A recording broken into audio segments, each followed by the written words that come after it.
오늘 본문의 말씀은 감독, 오늘의 직제로 말한다면 장로의 자격과 자질에 관해서 다루고 있는 말씀입니다. 하지만 근본적으로는 영적인 지도자의 자질에 관해서 다룬 말씀이다 라고 봐도 좋을 것 같습니다. 1절을 보니까 이렇게 말합니다. mit보다 이 말이여. mit보다라고 하는 표현이 고어죠. 옛날에 많이 쓰이던 말이지만 믿음직하다, 믿을만하다 그런 뜻 아니겠습니까? 사도 바울이 mit보다라고 말을 사용할 때는 그 말에 대한 확신에 차서 이야기하는 권고다라고 말할 수 있습니다. 우리가 배우는 디모데 전서를요, 우리가 목회 서신이라고 부르죠. 여기서 이 목회 서신을 부르는 이유는 목회에 필요한 중요한 사항들, 중요한 교훈들을 적어 놓았기 때문입니다. 오늘 본문에서는요, 이 목회에 필요한 중요한 사항들 중에서 가장 으뜸은 뭐냐? 오늘 본문에서 뭘 얘기하고 있습니까? 사람을 잘 세우는 일이다. 이것이 목회에 있어서, 교회에 있어서 중요한 일이다 라고 말하고 있습니다. 직분에 있어서요, 물론 어떠한 직분을 주고 그 직분에 맞게 훈련함을 통해서 사람을 세우는 경우들도 있습니다. 하지만 어떤 직분들은 그 중요성 때문에 처음부터 직분에 맞는 사람을 잘 세워야 될 필요가 있다고 하는 것을 얘기하고 있는 거죠.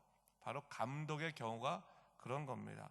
감독, 장로를 잘 세워야지만 교회가 잘 설 수 있다라고 하는 것을 이야기하고 있는 겁니다.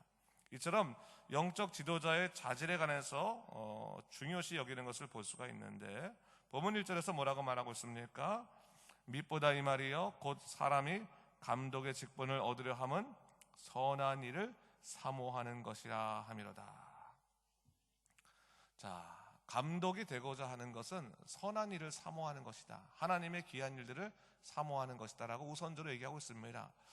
그 이유들 중에 하나는 뭐냐면, 당시에 사실 감독이라고 하는 것은 교회의 책임자를 의미하는 것이었습니다. 왜냐하면 오늘날에는 교회 목회자들이 다 지정되어 있기 때문에 각 교회마다 담임 목사도 있고, 때로는 부교육자도 있고, 부목사님도 있고, 또 장로들도 있고, 그 밖에 직분들이 다 있지만 초대교회 당시에는 목사들이 많지 않았습니다. 그렇기 때문에 이 목사들은 가르침의 역할을 주로 감당하고 교회에 관한 책임은 장로들이 졌습니다. 한마디로 감독이 졌습니다. 그래서 이 감독을 세우는 일에 있어서는 이 교회의 이 존재에 대한 아주 중요한 의미를 갖고 있었다라고 볼 수 있는 것이죠.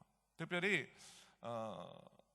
교회를 책임지는 이 감독 같은 경우에는 당시 박해 때문에 일어난 수많은 일에 대해서 제일 먼저 그 문제를 책임지고 또 해결하고 또 때로는 대항하고 그런 역할을 감당해야 됐다고 하는 것을 얘기하고 있는 거죠. 그래서 사실은 굉장히 중요한 역할을 하는 사람이었습니다. 그러다 보니 어떻게 생각해 보면 이 감독의 일을 하고자 하는 것 자체에 대해서 두려워하는 사람들이 많았다고 하는 겁니다. 그래서 오늘 본문에서 얘기하고 있는 거죠. 감독의 직분을 얻으려 하면 선한 일을 사모하는 것이다. 네가 하나님의 거룩한 일들에 대해서 참여하고자 하는 것은 결국 하나님께서 기뻐하신 일이다라고 하는 것을 얘기하고 있는 겁니다. 아울러서 이 본문의 말씀 속에서 들어있는 또 한 가지의 의미는, 하나님의 사람이 되기 위해서는, 교회 감독이 되기 위해서는 우선적으로는 하나님이 기뻐하신 일을 추구하는 사람이어야 된다라고 하는 것과도 같은 의미를 갖고 있는 겁니다. 하나님 중심주의, 우리가 신본주의라고 말하죠.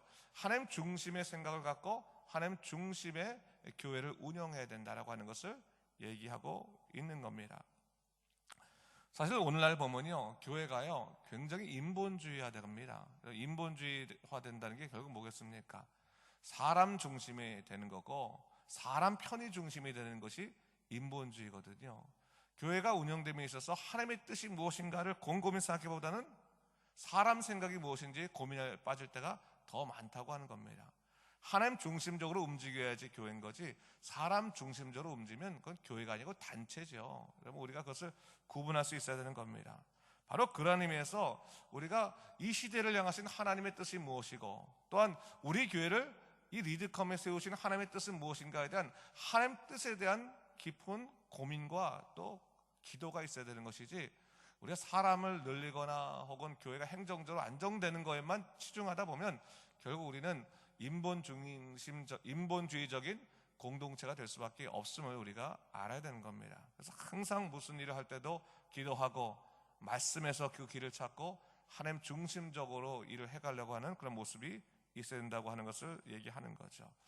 자, 그러면서 오늘 사도 바울이 감독에 대해서 아주 구체적으로 이야기하고 있는 것을 볼 수가 있습니다. 2절에도 보니까 감독은 책망할 것이 없으며 한 아내의 아내가 남편이 되며 절제하며 신중하며 단정하며 나그네를 대접하며 가르치기를 잘하며, 아주 여러 가지 측면에서 중요한 덕목들을 하나둘씩 다 이야기하고 있는 것을 볼 수가 있습니다. 자, 이 감독은 우선적으로 책망받지 아니해야 된다라고 하는 것을 의미하고 있는 건데, 이것은 뭐냐면 결국 비난을 받지 않는다라고 하는 차원을 넘어서서 선한 일을 사모함을 통해서 사람들에게 존경받는 사람이 되어야 한다는 것을 의미하고 있는 것이죠. 그러면서 그 범위들을 하나둘씩 이야기하고 있는데, 그 범위 중에 하나가 가정에 관한 얘기를 하고 있는 것을 볼 수 있습니다. 그래서 2절 말씀에서도 한 아내의 남편이 되고, 4절 말씀에도 보니까 자기 집을 잘 다스려 모든 공손함으로 복종하는 자가 라야 할지며, 이렇게 얘기하고 있습니다. 당시 헬라 분위기 가운데서는 이런 분위기가 있었습니다. 우리 한 아내의 남편이라고 말하고 있지 않습니까? 아내를 여러 둔 사람들이 있었다고 하는 겁니다. 여러분, 실제적으로요, 우리나라 처음 초대교회, 우리 한국 초대교회, 한국에 처음 교회가 세워질 때도 교회 직분자들에게 아내가 둘씩 되는 사람들 적지 않았습니다. 여러분, 둘씩, 셋씩 됐다고 하는 겁니다. 근데 교회, 우리 한국의 평양 대봉 운동이라 할 때 그 회개하는 그런 덕목 중에 하나가 뭐냐면, 나는 아내를 여러 뒀습니다. 성경에서 한 아내를 두라고 하는 여러 뒀습니다라고 하고 실제로 회개한 일이 있었다고 하는 겁니다. 이때도 마찬가지라는 거죠. 아내를 여러 두는 것이 아무런 문제가 되지 않은 그 시대 때 사도 바울은 분명히 가르치고 있는 것이죠. 감독은 한 아내를 두어서 가정을 이루는 것이 마땅한 것이고, 그 자녀들을 잘 다스리는 것이 마땅한 것이다. 자기 집을 잘 다스리는 자가 하나님의 교회를 잘 다스릴 수 있다라고 얘기하고 있는 겁니다. 그런 하나님께서 원하시는 그 말씀대로 사는 삶이 중요한 거죠. 사실 오늘날이요, 윤리라고 할 때 절대 윤리라는 것이 있고 상대 윤리라는 것이 있습니다. 상대 윤리라는 것은 뭐냐면, 그 시대를 비교해 봐가지고 다른 사람에게 비교해 봤을 때 윤리적으로 적당하면 상대 윤리입니다. 절대 윤리는 뭡니까? 시대와 공간을 초월해서 변하지 않은 윤리를 말하는 거거든요. 근데 이 절대 윤리는 어디에서 나오는 거냐면 성경에서 나오는 겁니다. 성경만이 절대 윤리가 될 수 있습니다. 성경만이 절대적인 삶의 가르침들, 도리를 우리에게 알려줄 수 있습니다. 한마디로 이 말이 결국 뭐냐면, 하나님 말씀대로 살라는 겁니다. 시대를 분별해봐서 이쯤이면 됐지라고 하는 게 아니라, 하나님께서 원치 아니하시면 그냥 그것을 하지 말고 하나님 원하시는 방식대로 살아가는 것이 마땅하다라고 하는 것을 지금 얘기하고 있는 것이죠. 이 다른 부분들이 다 상대적인 것으로 보면 안 되고 절대적인 것으로 봐야 되는 겁니다. 교회라는 게 사람 공동체인데 이럴 수도 있고 저럴 수도 있지라고 하는데, 그 이럴 수도 있지 저럴 수도 있지 하는 사람을 감독으로 세워놓으면 그 교회는 반드시 위기를 경험하게 된다라고 하는 것을 얘기하는 겁니다. 적어도 감독만은 바로 써야 된다고 하는 것을 얘기하는 것이죠. 그래서 절제하며 신중하며 단정하며, 거기다 뭡니까? 나그네를 대접하기를 즐거워해야 되는 겁니다. 다른 사람들이 왔을 때 그들을 대접하고 그들을 환영하고 그걸 잘하는 사람이 되어야 된다라고 하는 것을 얘기하는 것이고, 동시에 가르치기를 잘하며, 자, 가르치는 것은 목사만 한다고 생각하지만 사실 그렇지 않습니다. 당시에는 감독들도 다 가르치고 설교했습니다. 오늘날 장로직이 너무 행정직으로 바뀌었는데, 사실은 교회 어르신들이 되고 또 장로가 되면 영적으로 다른 사람들을 가르칠 수 있을 정도가 돼야 되는 겁니다. 그것을 위해서 우리가 자기를 또 훈련하는 것도 중요한 것이다라고 볼 수도 있습니다. 자, 6절 말씀 보니까 이런 말씀이 있습니다. 보세요, 여러분. 새로 입교한 자도 말지니 교만하여져서 마귀를 정죄하는 그 정죄에 빠질까 하며 라고 말하고 있습니다. 자, 새로 입교한 자.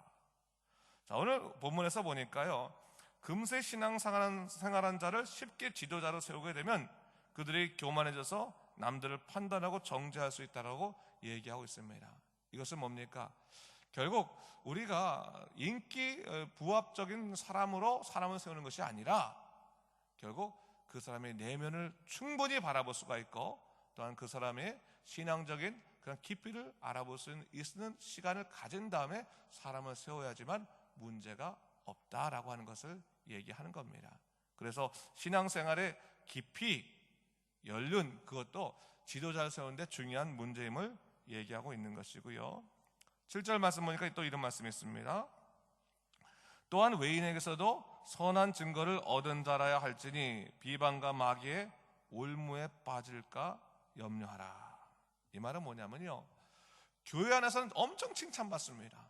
존경받아요. 야, 저런 분이 없네, 야, 저렇게 살아야지라고 하는데 이분이 밖에만 나가면 사람들에게는 굉장히 비난당하고 욕먹는 분이 있어요. 교회 안에서와 교회 밖에서 다른 분이 있어요. 교회 안에 신앙생활에서는 존경받지만 밖에 비즈니스계에서는 굉장히 비난당하는 분이 있을 수 있습니다. 이런 경우는 안 된다고 하는 것을 얘기하는 겁니다. 왜? 그러게 되면 교회 자체가 비방에 빠질 수가 있다. 또 마귀의 올무에 빠질 수가 있다. 그렇기 때문에 외인들, 다른 아직 믿지 않는 다른 사람들에게도 존경받고 칭찬받는 사람을 세워야지만 교회에 문제가 없다라고 하는 것을 이야기하고 있는 겁니다. 자, 다른 말로 하면 신앙은 말로만 해서 되는 것이 아니라 삶으로 드러날 수 있어야 되는 거기 때문에 그런 사람을 선출해야 된다라고 하는 것을 얘기하고 있는 거죠. 자, 오늘 감독에 관한 선출 다시 한번 생각해 보면서 이 부분을 그냥 나하고 상관없는 이야기라고 생각하지 말고 이만큼 사람 세우는 일이 중요하겠구나라는 생각하고 또 한 사람으로 내가 교회 서기에서 이런 덕목들 내가 이쯤이면 됐지가 아니라 어떤 것이 하나님께서 기뻐하시는 삶인가를 생각하고 하나님 중심의 그런 삶을 추구하는 모습들이 우리 안에 있어야 되겠습니다. 다시 한번 우리 이 말씀 가운데서 우리의 삶을 돌아볼 수 있는 믿음의 일들이 있기를 주님의 이름으로 축원합니다. 기도하겠습니다. 우리 삶을 주관하시는 전능하신 하나님 아버지 참으로 감사합니다. 이 아침에 우리가 디모데전서 우리 감독의 세움에 있어서의 말씀을 들으면서 다시 한번 하나님께서 원하시는 그런 공동체를 생각해 보게 됩니다. 하나님, 우리는 믿음의 공동체입니다.